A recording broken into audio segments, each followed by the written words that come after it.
Apple is going to announce iPhone 11, iPhone 11 Pro and iPhone 11 Pro Max today during the keynote that begins at 11:30 p.m. Here is a look at some expected features coming to the new iPhones. The iPhone 11 Pro and iPhone 11 Pro Max will get a triple camera in a square-shaped module.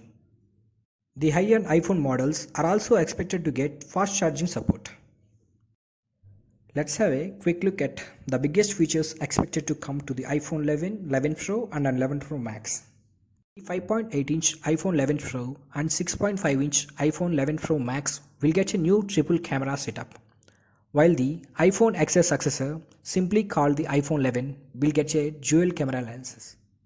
The iPhone 11 will spot an LCD display, much like last year's iPhone XR. The high-end iPhone 11 Pro and 11 Pro Max will feature the OLED displays. The iPhone 11 series will be powered by a new A13 processor, so you can expect a bump in the performance and improved AI computation compared to the A12 Bionic chip.